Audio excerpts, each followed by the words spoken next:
And today we're going to look at every single tool in the toolbar. Now if you want to follow along, we're going to go ahead and go to Window, Workspace, make sure you're on Essentials, and then you can also go ahead and reset Essentials just to make sure we're on the same page. And I like to work a little bit differently, at least for today. So what we're going to do, I'm going to take Layers, and I'm just going to grab it and drag it over here, and just kind of minimize everything else, like so. And the first tool we're, of course, going to look at is the Move tool, or V on the keyboard. That's the default shortcut. And what we can do with the Move tool is if we have an unlocked layer, which in this case, this layer is locked, so we're going to unlock that, we can grab this layer and just kind of drag it around. Simple as that. Probably the most used tool in Photoshop, the Move tool. Next, we're going to look at the Artboard tool. So you just hold down on the Move tool icon, and you select the next one down, Artboard. And we're going to click and drag on our canvas, and you say it's made a new artboard. Now, what's the point of an artboard? Well, you can actually create more artboards and just kind of make them go on forever. And the point of an artboard is just to have different designs or photos in the same canvas. So you have one Photoshop file, and you can have all kinds of different comps in that Photoshop file. So that's a feature that was brought over from Illustrator, and it can be very handy if you're doing multiple variations on the same project. Next, we're going to go down to the Rectangular Marquee tool, or M, on your keyboard. And what we can do with that is we can just click and drag and make a selection. We can go and we can create a new layer via copy. We can create a new layer via cut. Should we do that and hide that new layer, you can see we just completely cut that out. Or we can hide the other layer and we're left with that. Different things you can do with that, obviously. We're going to undo that. Next, Elliptical Marquee tool.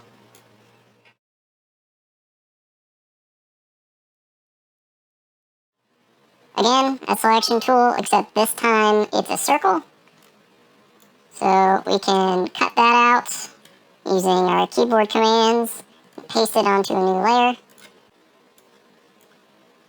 And now you have a lovely circle cut out. Alright, we're going to undo that.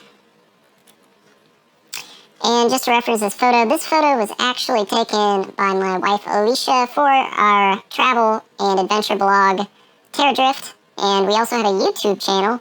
So if you want to check that out, if you're into that kind of thing, go ahead and check that out. There's a link at the top of the video there. Definitely check it out, subscribe. And if you're into 360, we recently did some 360 videos that are on there that are pretty cool of the Grand Canyon. Next, we're going to take a look at the Single Row Marquee tool. Now what this is a selection tool that only selects one pixel at a time, except because it's a single row, wherever you click, it's going to select that row. So I'm going to zoom in really close. You can see it's only selected a single row of pixels. Next, there's a Single Column Marquee tool, which does the exact same thing, except, of course, with a column or vertically. It just makes a vertical selection.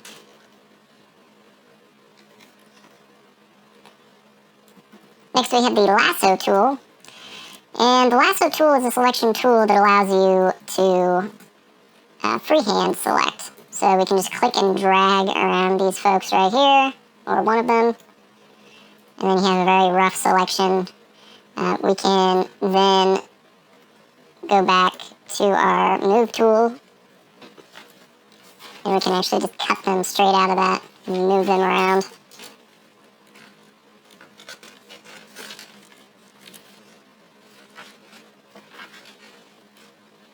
Next, we have the Polygonal Lasso tool.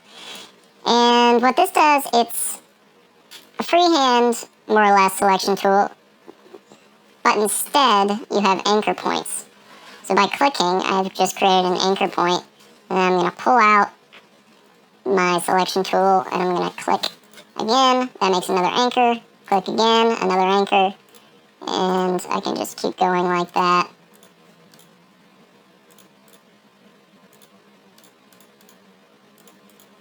All the way around. And then again, I can go to my move tool and just cut them straight out. Or I can paste them onto another layer, etc., etc. Next we have a magnetic lasso tool. This one's really cool. So if we go to this rock right here, the magnetic lasso tool is going to detect edges, and so you can actually click and it'll just try to find that edge, that contrast, and follow that all the way down. So you can see I made a mistake right there. It didn't hit the rock exactly, so I'm going to hit my backspace or my delete, and it'll back up a little ways. And then I can go back and start over again with a little bit more accuracy this time. And then once I've gone all the way around,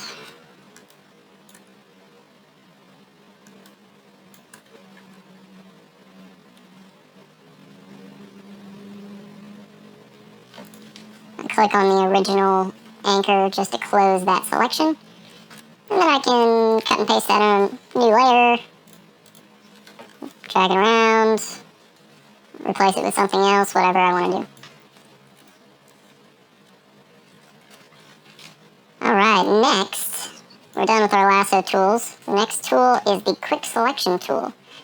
Now how you use the quick selection tool is you want to click and drag over something that you want to select. So let's say I want to select this rock.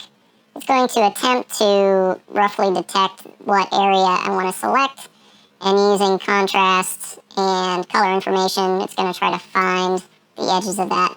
As you can see, it did not work terribly well here. I'm going to deselect that. Let's find something with a little bit more contrast. And let's try this rock down here.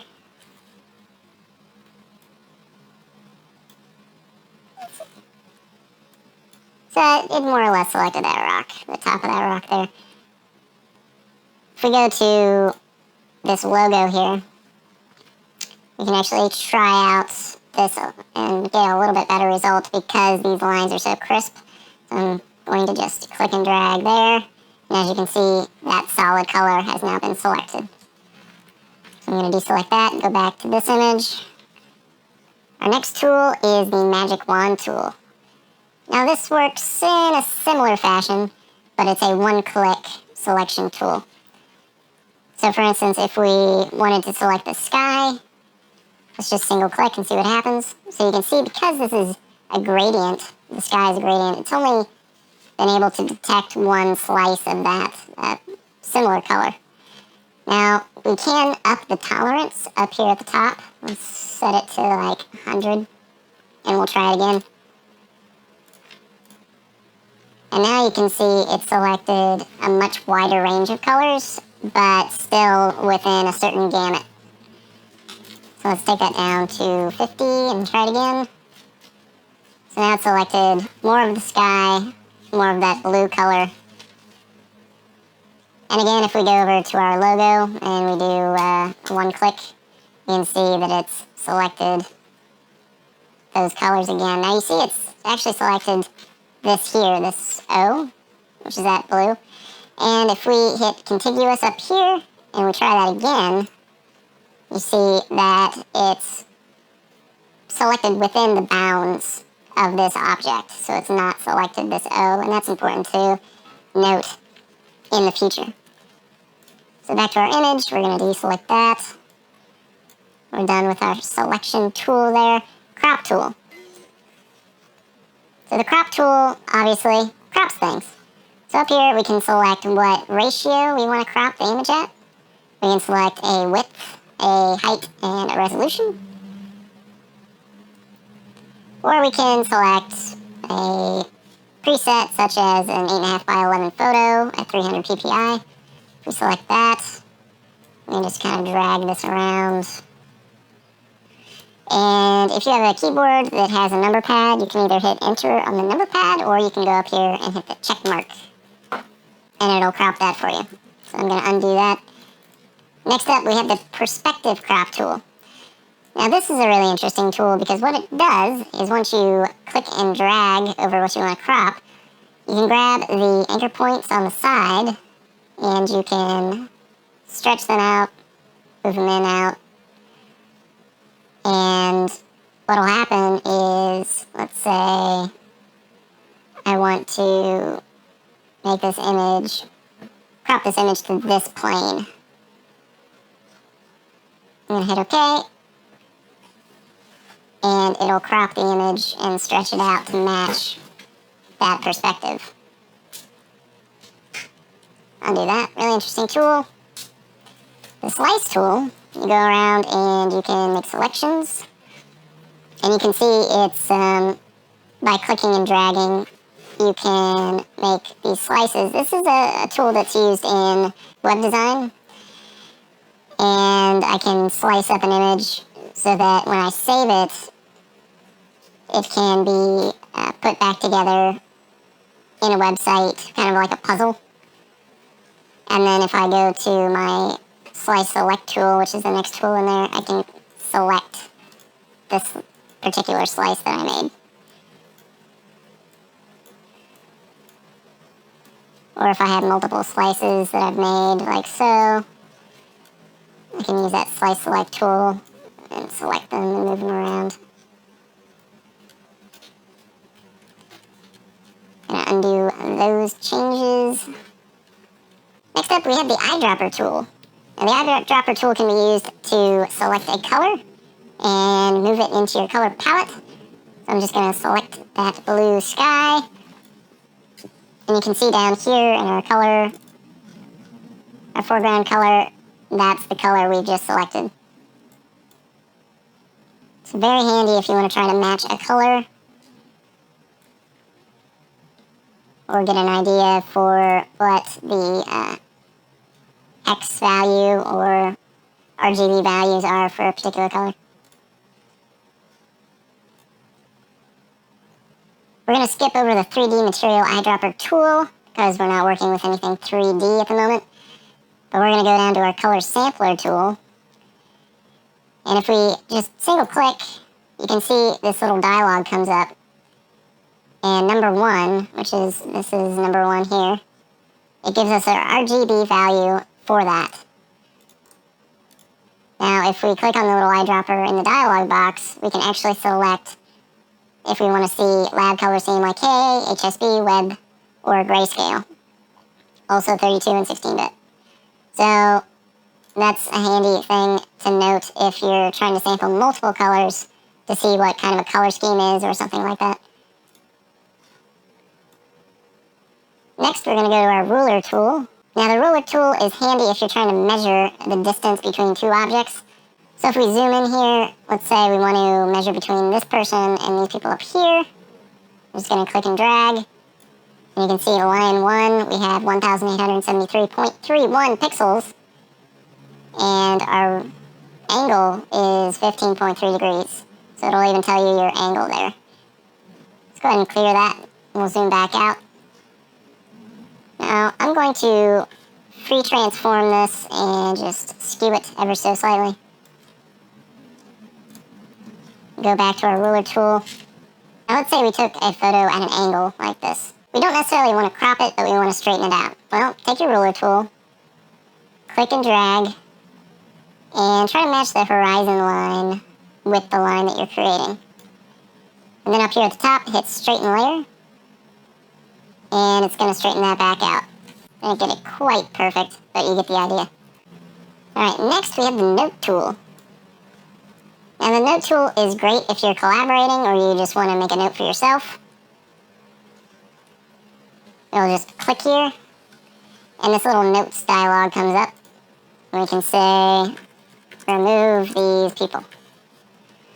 And then you have that little note that whoever comes into this Photoshop file, they'll see that. They can zoom in, they can click on it, and they'll see the note here. You can even add an author up here at the top. Next we have the count tool, and I'm actually going to go to another image for that. So the count tool is exactly what it sounds like. So let's say we want to count how many computers and electronic devices we have here. So we're just going to click, and we have a little number 1. And actually adjust the marker size quite a bit, and the label. And we will change the color so we can see it a little bit better. Maybe something like bright red. 2, 3, 4, 5, 6. So as you can see, it's very straightforward. Just a simple tool for counting. Next we have the Spot Healing Brush tool. Let's go back to our New Zealand photo here. And we're going to zoom in to these people here again. Make sure I have my layer selected. And with this tool, I'm just going to click and drag over this person. As you can see, content aware, which is what the setting is for this currently. It filled in that space with image data collected from the surrounding image. So we're just going to click and drag again over this person and see if it does as good of a job. And sure enough, they're gone. Now I do have a reflection here that I'll take care of real quick. Not bad. And sometimes if you click and try to get out the rest of that image, it works all right. I'm actually going to switch to the Healing Brush tool, which is the next tool. And this tool is based on a selection that you make. So I'm going to hold Alt on my keyboard, Alt Option, click, and make a selection in the water here. And then I'm going to use that selection to try and get rid of this reflection. And what it's going to do, it's going to try to copy that information over that person, that reflection. And it worked moderately well. It's a little smudgy. I actually like how the Spot Healing Brush tool did that a little bit better. So I'm going to go ahead and undo all of that. Now let's move on to our next tool, the Patch tool. So with the Patch tool, let's zoom into somebody else. It's kind of like the freehand marquee tool. We're going to just draw around these folks right here. And you have a choice. You can either do source or destination. So I'm going to select source. And what that's going to do is replace that selection with anything that I drag this other marquee on top of. And then it's going to blend it. So if I deselect that, you can sort of see the edges there. But it's done a pretty good job of getting rid of those people. I'm going to undo that. Next I'm going to select destination. I'm going to grab this, and as you can see, I'm taking that image and moving it someplace else. So I'm going to move them right here. And it's going to try to blend that as best as it can. So when I deselect, it's done a pretty good job of copying them and blending the edges. I'm going to undo that. Next, we have Content Aware Move tool. Now this is actually very similar to the Patch tool with a couple different options. Now I'm going to drag them over and hit OK. Now the difference being that it literally moves whatever you've moved and then replaces it with a Content Aware Fill. Undo that. The Red Eye tool. Now this should be fairly self-explanatory. We've had red eye tools in software for ages. I'm going to take this old photo of myself with some serious red eye, and I'm just going to click right on my pupil. And it does a pretty good job out of the box, getting rid of that red eye. There's some pupil size and darken amount settings here that you can play with if it doesn't do what you want right out of the box. But that is the red eye tool. Next we have the brush tool. Very simple. You have all kinds of brushes you can select from. You can select the size, the softness of the edge on the brush. Right now it's down to maximum softness, if you will. I'm going to make a red brush and just paint. Very simple, very easy. Next, we have the pencil tool, which reminds me of something right out of Microsoft Paint. Just a very rudimentary, very basic kind of tool for drawing. Alright, so next we're going to select the color replacement tool.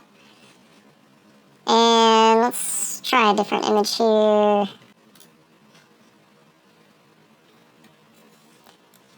We're going to select bright red. And as you can see, it's attempting to find the edges on whatever I'm painting. And it's going to blend whatever color I've selected with the current color. We'll go ahead and undo that. Next we have the mixer brush tool.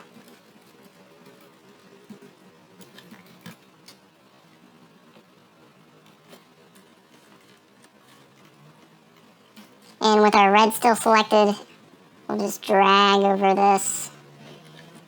As you can see, it's trying to mix the two colors. And you even have a little bit of a natural brush feel when you're doing that.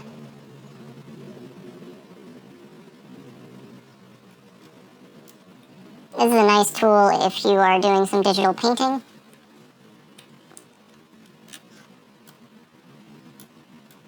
Next we have the clone stamp tool. We're going to go back to this image. And to make a selection with the clone stamp tool, I am going to hold Alt, click right on that guy's head. And as you can see, it's giving me a preview of what I'm cloning. So I'll just click and drag and paint them into place over here. So of course with your brush settings you can again control the hardness and the size. And there are a lot of other things that I won't go over now that you can try, like sampling all layers and that sort of thing. And undo that. Next we have the pattern stamp tool. And let me find a different image here. And let's say for some strange reason, I'm going to make a new layer by the way. For some strange reason I want a pattern all over my face. Well, let's select a pattern. And then I'm going to just click and drag this pattern on my face. And it's just going to paint right on top of my face. Now since I have this on a new layer, I'm going to go to my blending modes. And I'm going to select multiply. And that's going to make everything that is bright translucent. And then I'm going to take the opacity down quite a bit. And then for some reason I have this pattern all over my face. Not sure why exactly, but there it is. Next we have the history brush tool. So let's say that you made a few modifications. Let's use the spot healing brush tool. Say we get rid of these guys and we'll get rid of this guy. But you decide that you really only wanted to make a change by taking those people on the top of the hill out. So let's grab our history brush tool and just click right on top of those people there. And they're back. And it's left this area undisturbed, that guy further down the hill that we erased. Let's undo that. Next we have the art history brush tool. Now this is a really interesting tool that I don't really use, but what it does is it kind of artifies, if you will, the image that you're working on. So you have different styles that you can select from. I'm going to select dab. And I'm just going to work on this sky here. And it's just going to kind of dab that sky for me.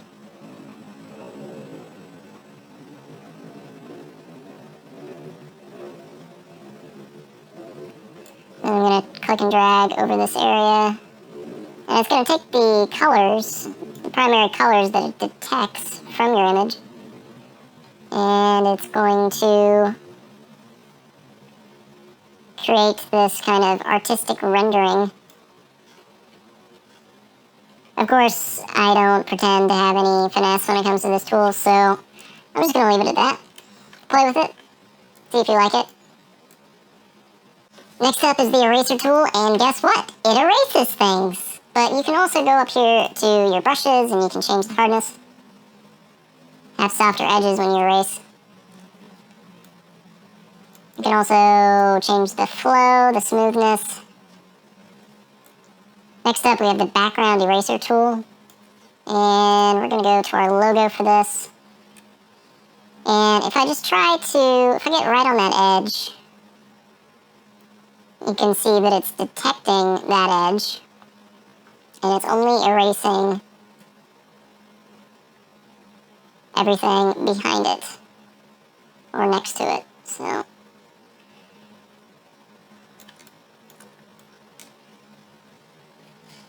oh, made a mistake there.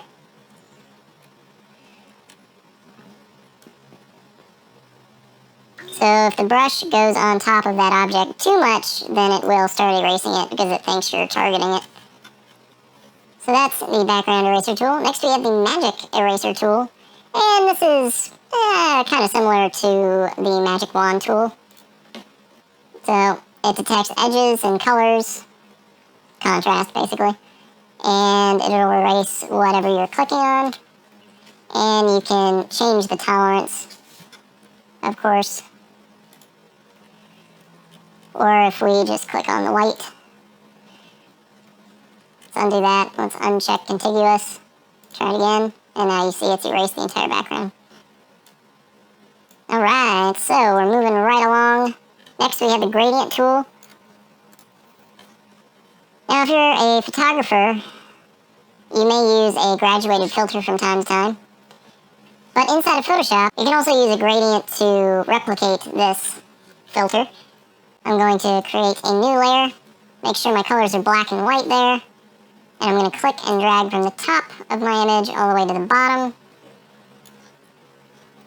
And then I'm going to go to my blending modes and set this to multiply. And as you can see, it's made the top very dark, all the way to black, and then it gets light again. So I'm going to decrease my opacity, and if you have a really bright sky and you want to try to even it out a little bit, you can use this technique. I'll delete that. Otherwise, you have some other settings here. You have a radial gradient, an angle gradient,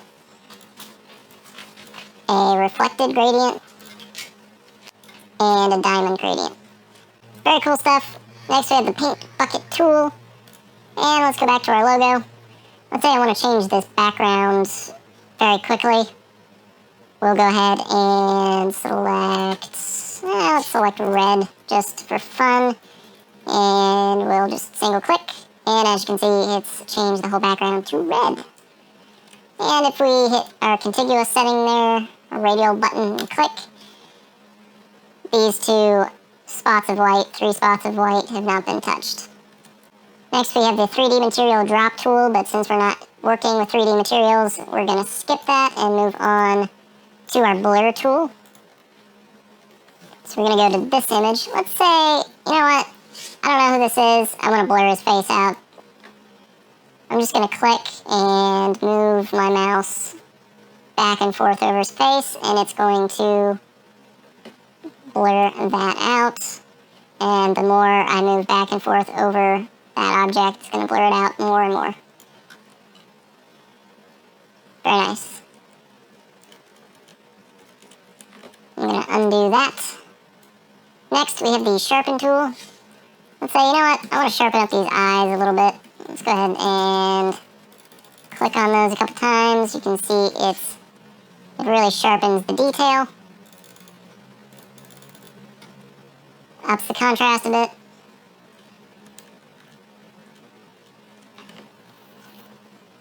Next, we have the smudge tool.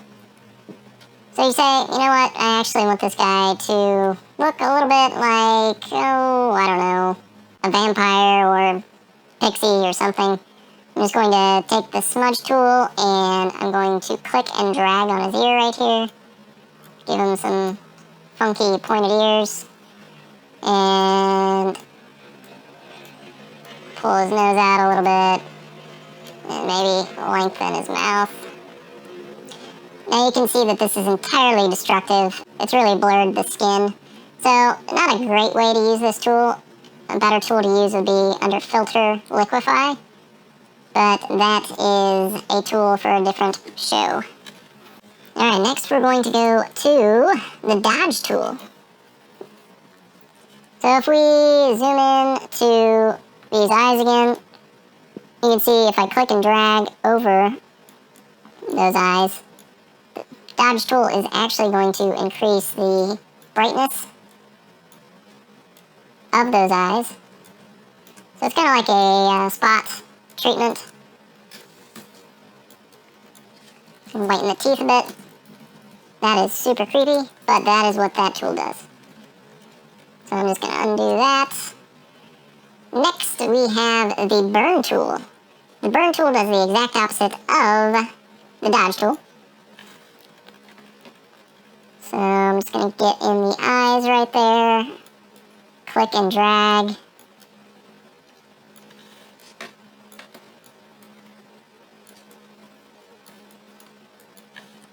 Zoom back out, and now I have creepy black eyes. So it's just a tool for darkening. Can darken my scalp slightly.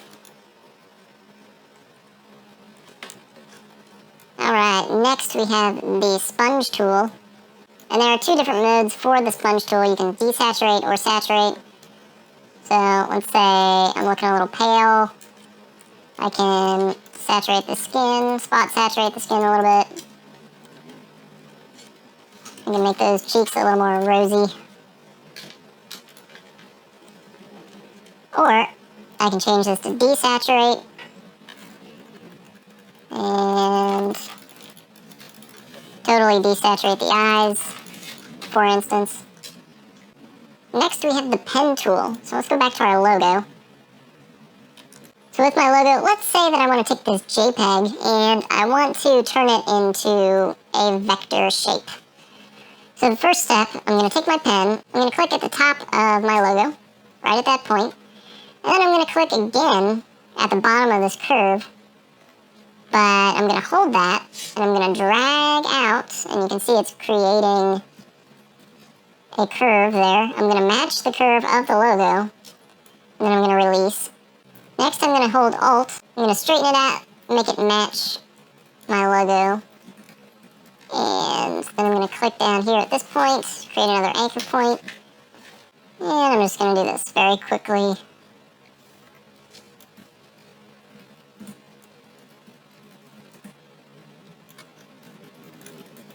Now we have a couple options. We can right click, we can say, I want to make a selection out of that. There's your selection. Or I can say, I want to define a custom shape. So there's your shape. You can save it and it'll be inside of Photoshop for you to use at a later time. And underneath the Pen tool, there are a lot of other tools that you can use. However, if you go down here past the Text tool to the Path Selection tool, you can take that path and just move it around easily. Or you can use the Direct Selection tool, and if we click off of that for a second, we can change the path anchor points and create something entirely different. So we're going to delete that. Next, we're going to go to the Horizontal Type tool. It's exactly what it sounds like. I'm just going to click and start typing.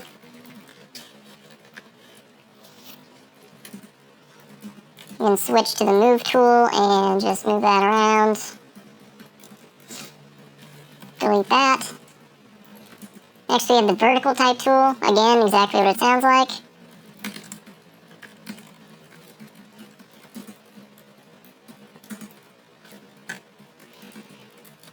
about these other two tools, the vertical type and horizontal type mask tools? Well, let's try the horizontal mask tool. And we're going to hit OK, and as you see, it's just made a selection in the shape of the text. So then by going to our Select menu, we can go down to Transform Selection, and that will allow us to move this around. Hit OK. And now we can do a couple different things. We could add a mask to this layer. Or if we undo that, we can hit Delete or Backspace on our keyboard. Deselect that, and as you see, it's cut those letters out of our image. Moving on from the text tool, we have the shape tools. The rectangle tool, you can fill it with any color you like. You can also add a stroke to it, or just an outline, if you will. You can adjust the size of the outline. So right now we have it at 10 pixels. And we're just going to click and drag, and there's our shape. Now if you'd like to create a perfect square with this selected, just hold Shift and drag, and there's your square. Next you have the rounded rectangle tool. And if you go over to the radius here, that's going to change how rounded the corners are. So we're going to leave it at 100, and we're going to click and drag. And as you see, we have a 100 pixel radius on that corner. Delete that. Ellipse tool. Create circles. If you hold Shift, you can make a perfect circle. Next we have the polygon tool. So if you go up here to sides, you can select how many sides you'd like your shape to have. So if we type in 3, click and drag, we can create a triangle. Or if we add 5, we can create a pentagon. Or you can add 20.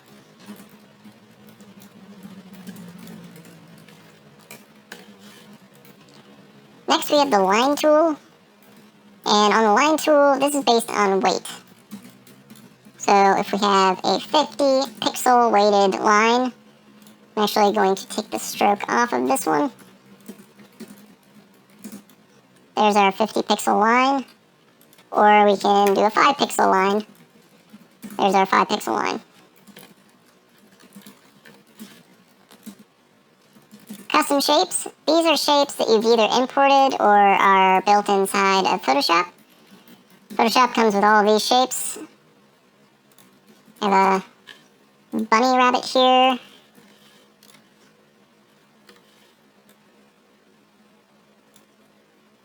And as you can see, each shape has anchor points so that you can mess around with. So I can go to my direct selection tool and just grab one of these anchor points and pull it out and modify these shapes as I choose. Next we have the hand tool. Now the hand tool, its whole purpose is to move your canvas around. Very simple. Rotate view tool.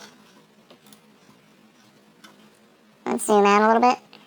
So let's say, oh, well, I wonder what this logo would look like if it were sideways. Well, you can take this tool and rotate it. And if you hold Shift while you rotate, it'll actually lock into, I believe it's 15-degree increments, something like that. So there it is on its side. And then you can also reset the view. Next you have the magnifying glass, or the zoom tool. By default, it's a magnifying glass, so you just click on what you want to magnify. If you hold Alt, Option on your keyboard, you can click and it will demagnify or zoom out. Next we have our color panel here. these little guys here, they will change your colors back to the default black foreground, white background colors. You can also do this by hitting D on your keyboard. And if you'd like to switch the foreground and background colors, you can hit X. Below that, we have the Quick Selection Mask tool. So once you have that selected, go ahead and take a brush, and you can brush over top of whatever you want to mask out. And then if you click that again, it'll give you a selection. And then let's go down here to the Layers panel and hit Add Layer Mask, and it'll mask that out. Lastly, we have some view options. We have standard screen mode, full screen mode with menu bar, and full screen mode. Now I usually just use F for these because that's the keyboard shortcut. Now if we hit F once, you can see we still have our toolbars, but the user interface is slimmed down significantly. If we hit it again, we have full screen mode. This might be handy if you're painting and want as little distraction as possible. Hey guys, thanks for watching. That's all for now. Be sure to subscribe and hit the little bell so you get notifications of future tutorials. And if you enjoyed this video, please give it a like and let me know, what is your favorite tool in Photoshop? We'll see you next time.